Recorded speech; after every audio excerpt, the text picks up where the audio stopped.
It began with a boy who heard something in the dark. It ends with a girl who might silence him forever. Eli Monroe is no longer a man. The listener has become a signal, and the signal has spread. There is no time left. Amory Fields is moved to an underground military base in Alaska far beyond signal range.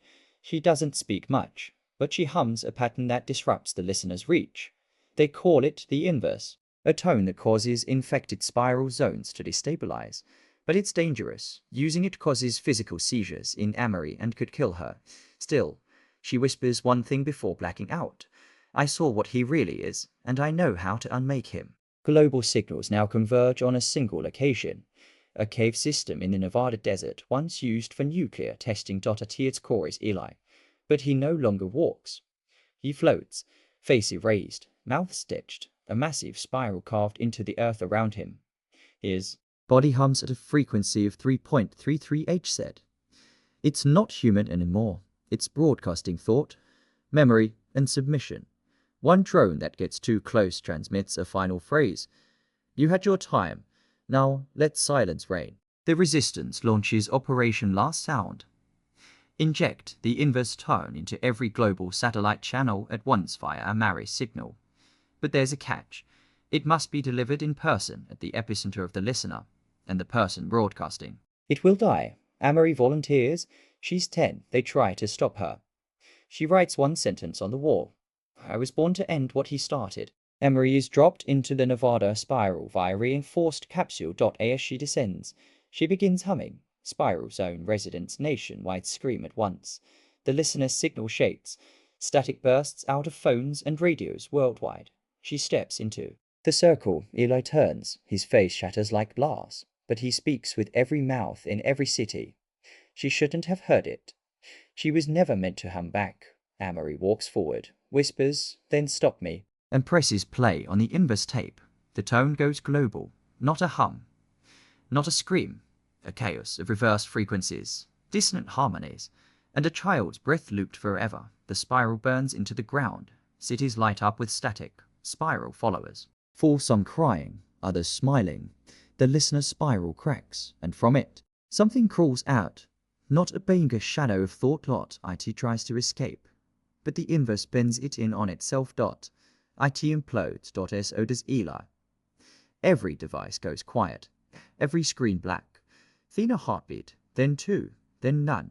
Amory collapses, dead, but in her death, silence is reclaimed. The listener is gone. 6 months later, the world is back. No more spirals. No more signals. But one child in Belarus wakes up humming, then another in Brazil, then another in Kansas. Same pitch, same pattern, but different than before. Not the listener, something new, and on Amory's tombstone. She silenced the darkness, but something always listens in the quiet. Narrator soft, reverent.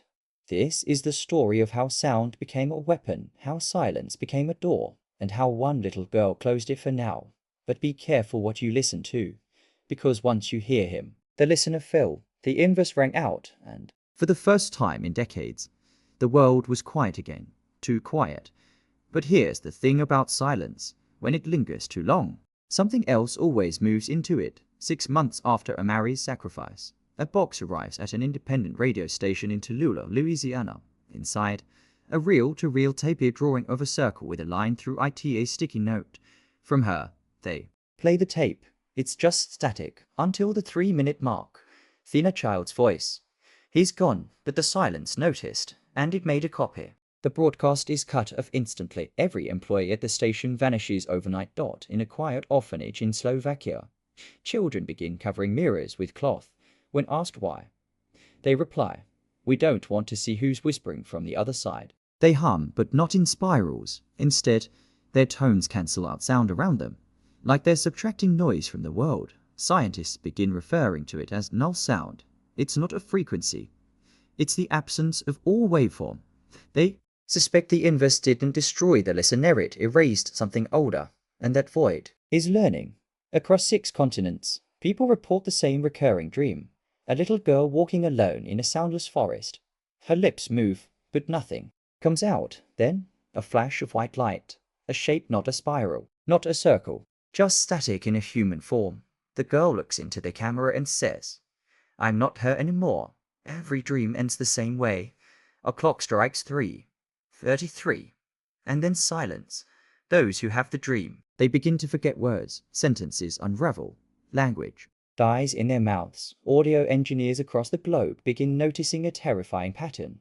In complete silence, devices begin recording data, not sound, not video, just shapes, waveforms shaped like teeth, or like human eyes. One even resembles a cradle.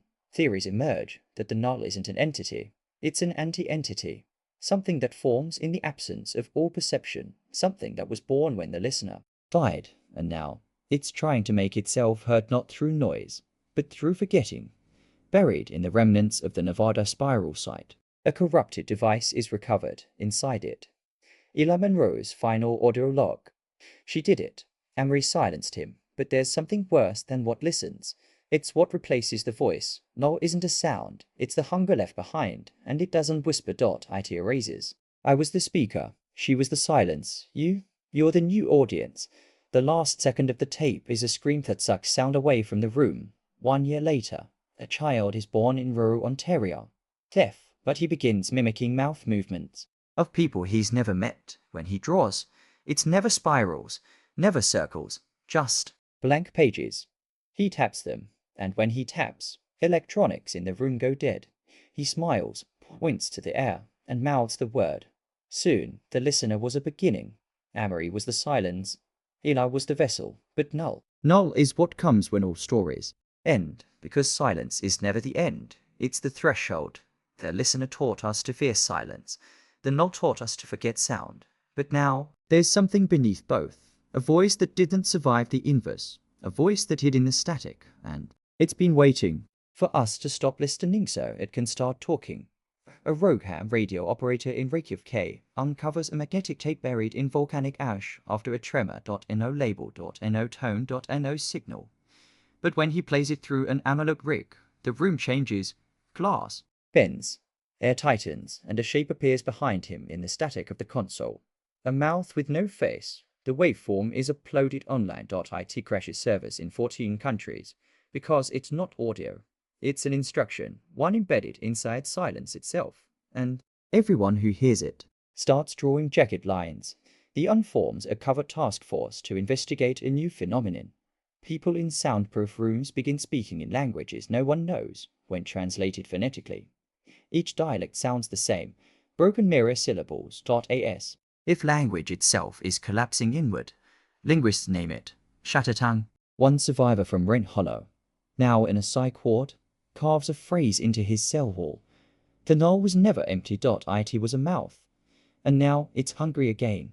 Inside a military vault, Amari's body goes missing. The cameras show nothing until the final frame. She blinks, and the room erupts with a pulse that disables the building. Later, soldiers find a trail of chalk markings leading away from the facility. One a jagged slash. They follow it. To the end, they find a cassette recorder. Still warm, the tape inside. A child's voice, repeating one phrase in perfect reverse. Don't listen to me. I am not the one speaking. Across the globe, a new phenomenon appears. Groups of children humming out of sync. Not harmonic, not melodic. Clashing, they hum until glass cracks, until dogs flee, until adults scream without knowing why. They call themselves the Fracture Choir. One girl in Berlin whispers to her mother. The listener died. The null was quiet, but the voice was trapped, and I let it out. Deeper research uncovers disturbing truth. Operation Frequency wasn't designed to release anything. It was a containment system. The listener was a firewall, a sonic guardian, not the threat, the sacrifice, the spirals, the humming, the ritual, all meant to muffle something older, something without form, without rules, and now, without boundaries. They find one last recorded log in the Operation Frequency archives. We thought we were awakening something. We were wrong. We were replacing the locks, and Amory shattered them in a field in Kentucky. 3 children build a strange sculpture of mirrors and copper wire. A journalist filming them asks what they're doing. One boy smiles. We're making a mouth. The voice needs one. They press play on an unknown device. The sound isn't heard. It's felt. A pressure. A splitting of thought. Cameras glitch. Animals flee. And thinner word is spoken. One that no one remembers. one that no one survives, except the children. The listener was sound, the null was silence.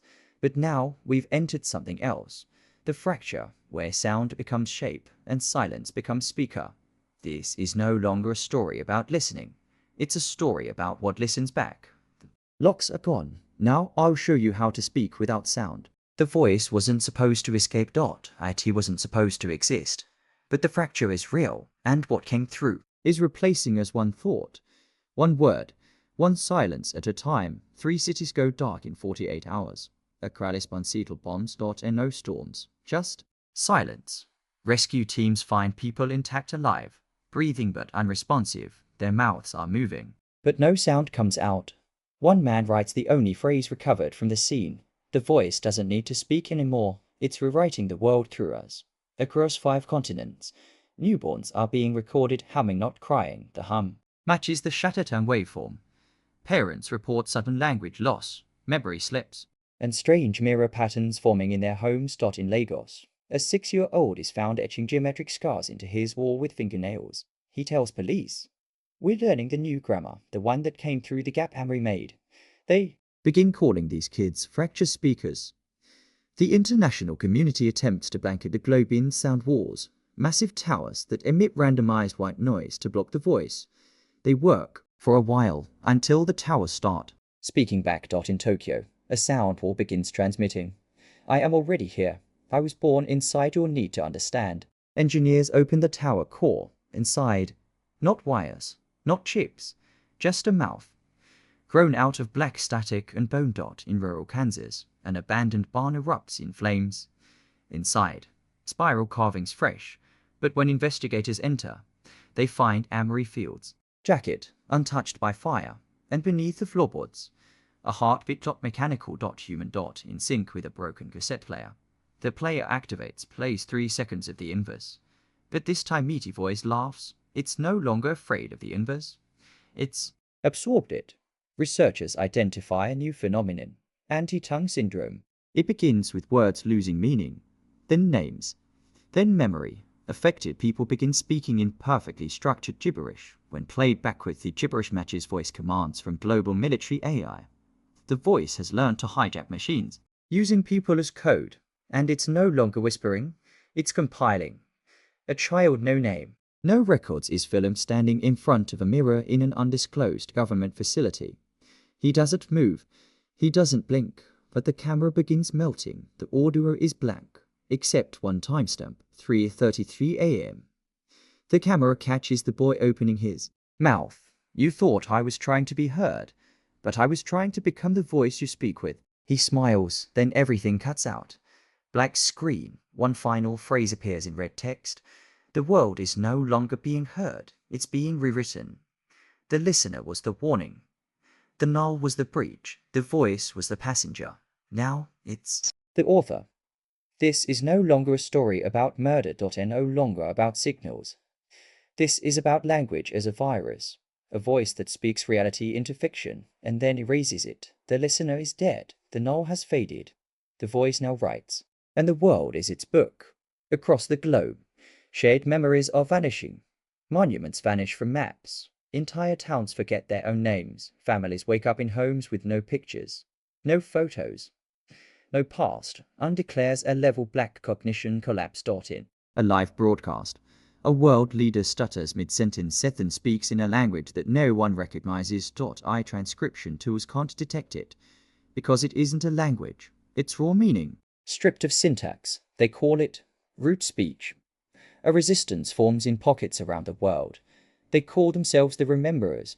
Their only protection, the Amory line, a phrase embedded in speech patterns that disrupts the voice. I remember the silence before it learned to speak. Those who repeat it daily retain their memories longer. But each time it's spoken, the voice learns more about the pattern, and it begins to counterwrite. Now, saying the phrase out loud causes nosebleeds. By weeks and heart attacks. New zones appear across cities, places where words alter the physical world. Saying door creates one. Saying sleep causes instant unconsciousness. Saying Amory causes buildings to shake. The voice is not speaking anymore. It is writing in real time through our thoughts, and the grammar is broken. One man walks into a drift zone and repeats a nonsense poem. The earth opens beneath him. He's rearranged into symbols across 5 city blocks. His last words. The sentence never ends. A hidden team in Antarctica attempts to reboot the null the silence virus that once pushed back against the voice. They build a machine called the Eraser. Its goal: remove language from the air for 33 minutes. It works. A 10-mile radius becomes unwritable. People speak, but words don't form. The voice goes silent. But then it rewrites silence itself. The machine explodes into glyphs, and the team is found frozen not in ice, but in unfinished sentences etched across their bones. Buried deep inside a corrupted data vault, a voice memo is discovered, timestamp 3:33 a.m. Marked Amory F13. Wave of voice. Now older. I wasn't the end. I was the comma. I tried to stop him. But you can't kill a voice that learns. You can only confuse it. It doesn't understand contradiction. Say something impossible. Say a lie you believe. That's how we crash. The narrative. Then she laughs. But her laugh glitches. If you're hearing this, remember, the listener was mercy. The voice is authorship. But your words can be rebellion. A young girl in Morocco writes a story on paper. A fairy tale. No violence. No spirals. No signal. She reads it aloud. The sky stutters. Rain falls upward. Birds begin to speak her name. The voice responds, but not in writing curiosity, because for the first time, a human wrote something it couldn't predict. The voice pauses. The screen goes black, and one final line appears. The page is no longer blank. Let's write it wrong. This is no longer a transmission. This is no longer a warning. This is the book we were forced into. Now we're tearing pages, rewriting margins, breaking grammar, because if the voice is God, this is the sentence that ends the story. Narrator. Hollow final. We tried to silence the listener. We tried to outlast the null. We tried to rewrite the voice. But now, there's no story left. Only a sentence that ends everything, and someone just spoke it. Time fractures. People begin living past, present, and future simultaneously. Memories flood conversations before they happen. Wars begin after they end. Hospitals are filled with patients screaming in future tenses.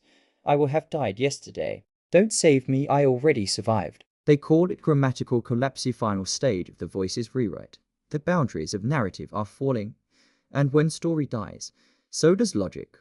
A rogue archivist named Ishmael Canto discovers a sacred text sealed inside a typewriter factory in Turin, Italy.